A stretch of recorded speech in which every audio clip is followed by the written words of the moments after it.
नमस्कार दोस्तों, आइए जानते हैं आज राजस्थान की बड़ी खबरें। आज की पहली खबर है कि कक्षा 5 और 8 के छात्रों को लेकर बड़ा फैसला। मोदी सरकार ने कक्षा 5 और 8 के विद्यार्थियों को लेकर बड़ा फैसला लिया है। सरकार ने नो डिटेंशन पॉलिसी को खत्म कर दिया है। केंद्र ने बच्चों को निशुल्क और अनिवार्य शिक्षा के अधिकार नियम 2010 में संशोधन के तहत किया गया, जिसका मकसद बच्चों में सीखने के नतीजों को बढ़ाना है। शिक्षा मंत्री मदन दिलावर ने केंद्र सरकार के इस निर्णय का स्वागत किया है। मदन दिलावर ने सोशल मीडिया प्लेटफॉर्म पर पोस्ट कर लिखा कि प्रधानमंत्री नरेंद्र मोदी के कुशल नेतृत्व में केंद्र सरकार ने शिक्षा क्षेत्र में ऐतिहासिक एवं अभिनंदनीय निर्णय लिया है। इस महत्वपूर्ण निर्णय के अंतर्गत नो डिटेंशन पॉलिसी को समाप्त कर दिया गया है, जिसके परिणाम स्वरूप अब कक्षा 5 एवं 8वीं में अनुत्तीर्ण होने वाले विद्यार्थियों का अगली कक्षा में स्वतः प्रोन्नति नहीं होगी।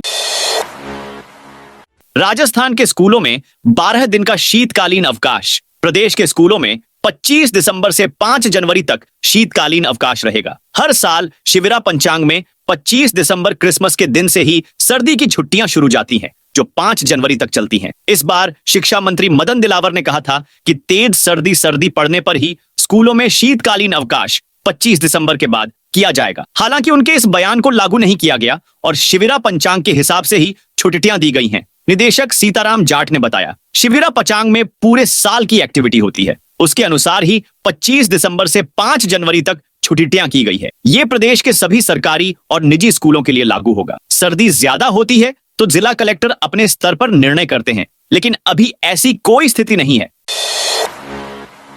राजस्थान के 27 जिलों में बारिश का अलर्ट। राजस्थान में सोमवार को हुई सीजन की पहली बारिश मावठ के कारण शहरों में दिन का अधिकतम तापमान में 10 डिग्री सेल्सियस तक गिर गया। दिन में शीतलहर चली, इससे ठिठुरन बढ़ गई। गंगानगर, चूरू, पिलानी, झुंझुनू में दिन का अधिकतम तापमान 17 डिग्री सेल्सियस तक भी नहीं पहुंचा। मौसम विज्ञान केंद्र जयपुर ने आज राज्य के 18 जिलों में घना कोहरा छाने का येलो अलर्ट जारी किया है। जयपुर, अलवर, सीकर, जोधपुर में सुबह सुबह घना कोहरा छाया रहा। 26 दिसंबर से एक बार फिर बारिश का दौर शुरू होने की संभावना है। इस दिन 9 जिलों में बारिश हो सकती है। 27 दिसंबर को जयपुर सहित 27 जिलों में बारिश होने का अलर्ट है। पिछले 24 घंटे में जयपुर, बीकानेर, चूरू, गंगानगर, हनुमानगढ़, झुंझुनू समेत कई जिलों में दिन भर बादल छाए रहे। कई जगह हल्की बारिश और बूंदाबांदी हुई। मौसम के इस बदलाव के कारण राजस्थान में दिन ठंडे हो गए।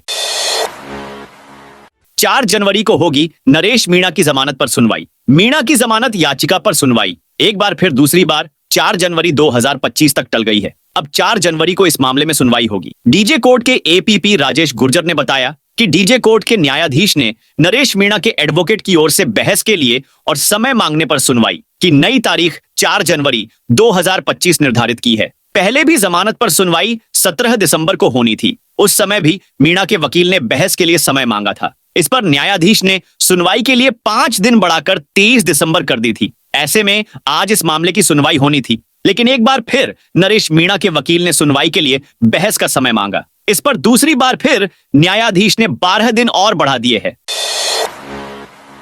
भजन लाल वसुंधरा राजे फिर पहुंचे। दिल्ली राजस्थान की राजनीति में पूर्व मुख्यमंत्री वसुंधरा राजे बीते कुछ दिनों से काफी सक्रिय नजर आ रही हैं। भजन लाल सरकार में मंत्रिमंडल में फेरबदल की चर्चा के बीच सोमवार को वसुंधरा राजे दिल्ली रवाना हो गई। ध्यान देने वाली बात है कि वसुंधरा राजे ने अभी हाल ही में 20 दिसंबर को दिल्ली में पीएम मोदी से मुलाकात की थी। प्रधानमंत्री नरेंद्र मोदी से राजे की करीब 40 मिनट तक मुलाकात चली। पीएम मोदी से वसुंधरा राजे की मुलाकात की तस्वीर राजस्थान की राजनीति काफी चर्चा का विषय रही थी। अब एक बार फिर से उनका दिल्ली दौरा सुर्खियों में है। दूसरी तरफ मुख्यमंत्री भजन लाल शर्मा भी इसी समय दिल्ली दौरे पर हैं। इसके बाद कयास लगाए जा रहे हैं कि आगामी दिनों में होने वाले मंत्रिमंडल फेरबदल में राजे समर्थक विधायकों को बड़ी जिम्मेदारी मिल सकती है।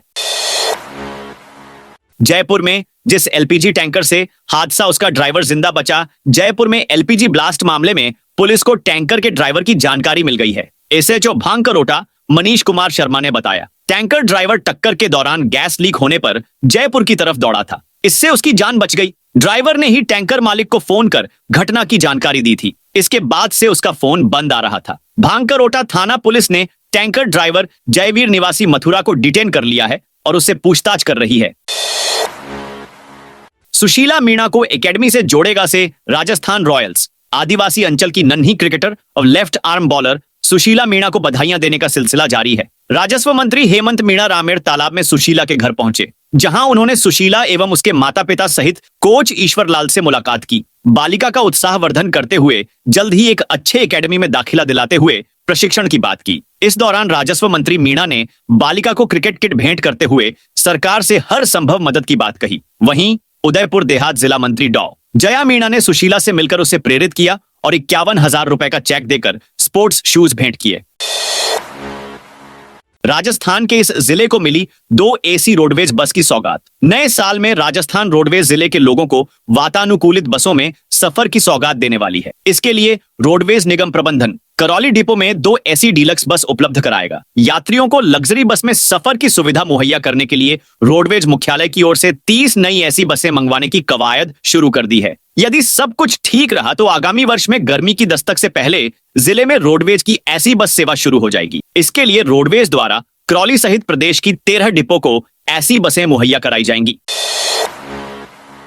ई मित्र संचालकों के लिए सरकार का नया एक्शन। राजस्थान सरकार ने राज्य के नागरिकों के लिए SSO single sign on portal पर दी जाने वाली सिटीजन सर्विस को होल्ड कर दिया है। अब संचालकों को ई मित्र आईडी से ही काम करना होगा। इस निर्णय का मुख्य कारण सिटीजन आईडी का दुरुपयोग और बढ़ते साइबर फ्रॉड की घटनाएं हैं। बताया जा रहा है कि सिटीजन ऐप के अधिक उपयोग से ई मित्र पोर्टल की उपयोगिता साबित नहीं हो पा रही थी। सिटीजन ऐप का रिकॉर्ड भी सरकार के पास नहीं पहुंच रहा था और न ही ग्राहक के पास कोई मैसेज आ रहा था। इस आदेश से राज्य भर के 80,000 ई मित्रों का कार्य प्रभावित हुआ है।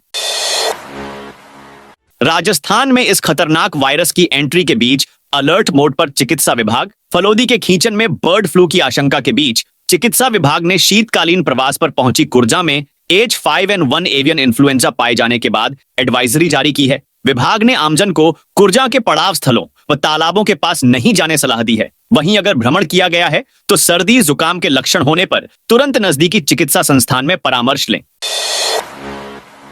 राजस्थान में पहली बार रोबोट से हार्ट सर्जरी। राजस्थान में पहली बार रोबोट की मदद से हार्ट सर्जरी की गई। मणिपाल हॉस्पिटल की कार्डियक सर्जन टीम ने लगातार 3 दिन में 3 मरीजों, एक महिला और 2 पुरुष की यह सर्जरी की। सभी मरीज पूरी तरह स्वस्थ हैं। सर्जरी करने वाले सीनियर कार्डियक सर्जन डॉ ललित आदित्य मलिक ने बताया कि यह तकनीक पारंपरिक सर्जरी से बिल्कुल अलग है। तनोट मंदिर का विकास के लिए मास्टर प्लान जैसलमेर की सुप्रसिद्ध शक्तिपीठ और पाकिस्तान के बमों को अपने चमत्कार से निस्तेज करने वाली तनोट राय देवी के मंदिर स्थल और उसके आसपास का नजारा आने वाले समय में पूरी तरह से बदल जाएगा। वर्तमान में जैसलमेर भ्रमण पर आने वाले सैलानियों में हजारों की तादाद में ऐसे लोग होते हैं जो तनोट राय देवी के दर्शन खास तौर पर करने के लिए ही यहाँ आते हैं। इस बीच सोमवार को प्रदेश के मुख्यमंत्री भजनलाल शर्मा ने मुख्यमंत्री निवास पर तनोट माता मंदिर क्षेत्र के मास्टर प्लान को लेकर अधिकारियों की बैठक ली।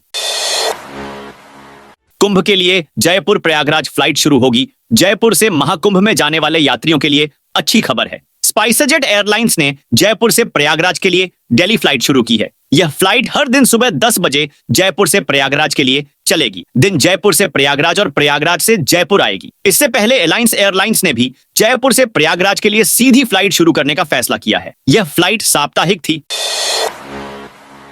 अजमेर में एटीएस ने की कार्रवाई। अजमेर एटीएस ने सोमवार शाम को कार्रवाई करते हुए एक युवक 5,79,000 नकदी के साथ पकड़ा है। युवक की बाइक को जब्त कर एटीएस ने युवक को सिविल लाइन थाना पुलिस के हवाले किया है। सिविल लाइन थाना पुलिस युवक से नकदी को लेकर पूछताछ में जुटी है। जानकारी के अनुसार मुखबिर की सूचना पर सोमवार शाम सावित्री चौराहे पर एटीएस के द्वारा एक बाइक सवार युवक को रोका गया, जिसकी तलाशी ली गई तो उसके पास से 5,79,000 रुपए नकदी बरामद की गई। पूछताछ करने पर उसने कोई संतोषजनक जवाब नहीं दिया।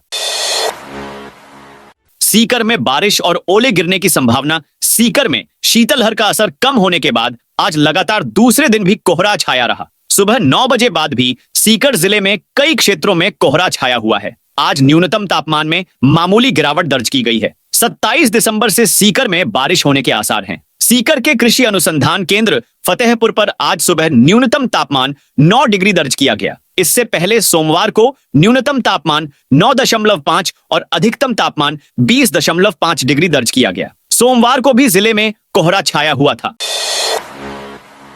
घायलों के परिजनों से मिली वसुंधरा राजे। सोमवार सुबह पूर्व सीएम वसुंधरा राजे घायलों के परिवार वालों से मिलने एसएमएस हॉस्पिटल पहुंची। राजे ने उनसे बात की और हिम्मत दी। सीनियर डॉक्टरों से इलाज के बारे में पूछा। मंत्री ओटाराम देवासी और नागौर सांसद हनुमान बेनीवाल भी एसएमएस हॉस्पिटल पहुंचे और घायलों के इलाज के बारे में जानकारी ली।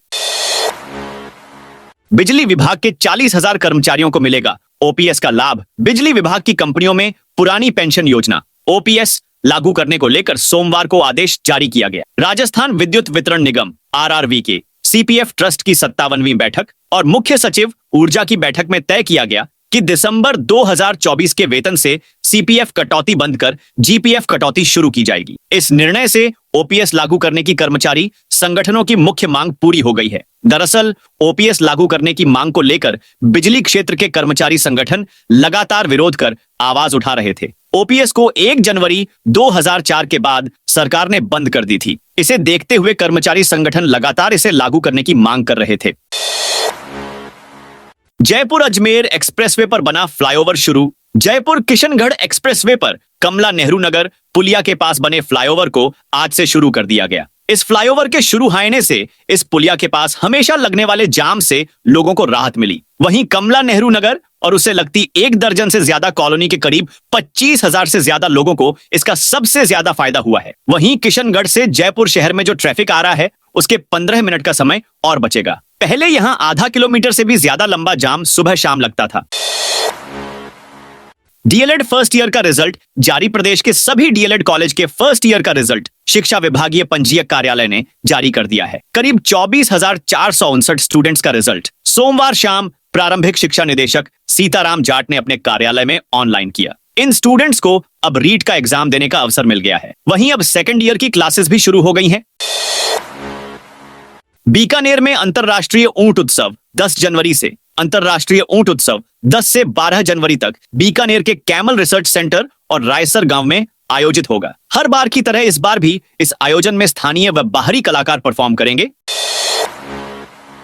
एमडीएस यूनिवर्सिटी मेन एग्जाम के आवेदन की डेट बढ़ाई। महर्षि दयानंद सरस्वती यूनिवर्सिटी अजमेर की ओर से यूजी पीजी वर्ष 2025 की मुख्य परीक्षाओं के लिए बिना लेट फीस आवेदन की डेट बढ़ा दी है। अब 31 दिसंबर तक आवेदन कर सकेंगे। इसमें लगभग करीब 3 लाख स्टूडेंट्स के बैठने की संभावना है, लेकिन अब तक ये आंकड़ा 1.25 से 1.5 लाख पहुंचा है। ऐसे में डेट बढ़ाई गई है। परीक्षा नियंत्रक सुनील टेलर ने बताया, सामान्य शुल्क के साथ पूर्व में डेट 23 दिसंबर थी, जिसे अब बढ़ाकर 31 दिसंबर कर दी गई है। वहीं 100 रुपए विलंब शुल्क के साथ 1 से 7 जनवरी तक तिथि तय की गई है। 8 से 13 जनवरी तक परीक्षा शुल्क के बराबर विलंब शुल्क के साथ आवेदन किए जा सकेंगे। अब एयरपोर्ट से भी मिलेगी मेट्रो की सौगात। जयपुर शहरवासियों को एयरपोर्ट से भी मेट्रो की सौगात मिल सकती है। इसके लिए राज्य सरकार ने अपने स्तर पर पूरी तैयारी कर ली है। अब बाकायदा फिजिबिलिटी तलाशी जा रही है। उच्च अधिकारी भी इस संबंध संभावित लागत भी निकाल रहे हैं। दरअसल राजस्थान में केवल जयपुर शहर में ही मेट्रो ट्रेन का संचालन किया जा रहा है। मेट्रो का फेज 1 ही संचालित है। अब फेज 2 की तैयारी शुरू कर दी है। नई सरकार बनने के बाद से ही फेज 2 को लेकर चर्चाएं तेज हैं और तैयारी में भी सरकार जुटी है। 3 दिन तक मुफ्त मिलेगी राजस्थान रोडवेज बस की सुविधा कोटा। महोत्सव के दौरान राजस्थान रोडवेज ने शहरवासियों और पर्यटकों के लिए निःशुल्क बस सेवा की घोषणा की है। यह सेवा 3 दिन तक सुबह 10 बजे से शाम 7 बजे तक उपलब्ध रहेगी। 7:30 तक उपलब्ध रहेगी। इस महोत्सव के माध्यम से कोटा के पर्यटन को बढ़ावा मिलेगा और साथ ही रोजगार के नए अवसर भी पैदा होंगे। महोत्सव में देश विदेश से सैलानी भाग लेंगे। सोगरिया स्टेशन से चलेगी ये 2 स्पेशल साप्ताहिक ट्रेन। यात्रियों की सुविधा के लिए नए साल पर अतिरिक्त यात्री भीड़ को क्लियर करने के उद्देश्य से रेल प्रशासन की ओर से गाड़ी संख्या सोगरिया से 6 जनवरी से साप्ताहिक रूप से स्पेशल ट्रेन चलाने का निर्णय लिया है। कोटा रेल मंडल के सीनियर डीसीएम सौरभ जैन ने बताया कि यह गाड़ी सोगरिया से 6 जनवरी से साप्ताहिक रूप में संचालित होगी। यह गाड़ी दोनों दिशाओं में सोगरिया से दानापुर के बीच बारां, रूठियाई, गुना, सागर, दमोह, कटनी मुड़वारा, मैहर, सतना, मानिकपुर, प्रयागराज छिवकी, विंध्याचल, पम दीनदयाल उपाध्याय, बक्सर, आरा एवं दानापुर स्टेशनों पर रुकेगी। राजस्थान शिक्षा विभाग ने लिया फैसला, कर सकेंगे ऑनलाइन पढ़ाई। प्रदेश में राजकीय स्कूलों में परीक्षा परिणाम बेहतर बनाने की दिशा में काम करना शुरू कर दिया है। इसको लेकर शिक्षा विभाग ने ई क्लासें लगाने का निर्णय किया है। इसके तहत सप्ताह में 5 दिन अतिरिक्त कक्षाएं लगाई जाएंगी ताकि स्कूली विद्यार्थियों को अध्ययन का लाभ मिल सकेगा। इस संबंध में निदेशक माध्यमिक शिक्षा ने निर्णय कर प्रदेश के समस्त जिला शिक्षा अधिकारियों को निर्देश जारी किए हैं। किसान 31 दिसंबर तक करवा लें ये जरूरी काम। प्रधानमंत्री फसल बीमा योजना के तहत फसल खराबे से होने वाले नुकसान से बचाव के लिए किसान 31 दिसंबर तक फसलों का बीमा करवा सकते हैं। साथ ही जो किसान फसल बीमा नहीं करवाना चाहते, उनको मंगलवार 24 दिसंबर तक संबंधित बैंक में लिखित में सूचना देना अनिवार्य है। अन्यथा केसीसी लेने वाले किसानों का ऑनलाइन सॉफ्टवेयर में स्वतः ही फसल बीमा हो जाएगा। पालनहार के लाभार्थियों को नहीं मिल रही 6 माह से राशि राज्य सरकार की ओर से। अनाथ बच्चों के पालन पोषण व शिक्षा आदि की व्यवस्था संस्थागत की बजाय परिवार व रिश्तेदार के बीच संचालित करने पालनहार योजना के तहत करीब 6 माह से पालनहारों के लाभार्थियों की राशि उपलब्ध नहीं हो रही है। इस वजह से पालनहारों को मजबूरन सामाजिक न्याय एवं अधिकारिता विभाग कार्यालय के बार चक्कर काटने पड़ रहे हैं। राशि का भुगतान नहीं होने इसका सीधा असर लाभार्थियों के पालन पोषण पर भी पड़ रहा है। देश भर से 3000 कुंभ स्पेशल ट्रेन संचालित होगी। प्रयागराज में होने वाले महाकुंभ के लिए उत्तर प्रदेश सरकार द्वारा की जा रही तैयारियां अंतिम चरण में हैं। इस बड़े धार्मिक आयोजन में देश भर से करोड़ों लोग पहुंचेंगे। ऐसे में रेलवे द्वारा महाकुंभ के लिए देश भर से 3000 महाकुंभ स्पेशल ट्रेन संचालित की जाएंगी। हालांकि उत्तर पश्चिम रेलवे से सिर्फ 2 स्पेशल ट्रेन संचालित होंगी। इसमें से एक उदयपुर और एक बाड़मेर से संचालित होगी। वहीं 5 अन्य स्पेशल ट्रेनें जयपुर सहित उत्तर पश्चिम रेलवे के कई स्टेशनों से होकर गुजरेगी। तो दोस्तों, ये थी आज राजस्थान की बड़ी खबरें। आप इस वीडियो को कौन से जिले से देख रहे हैं, उस जिले का नाम बताइए।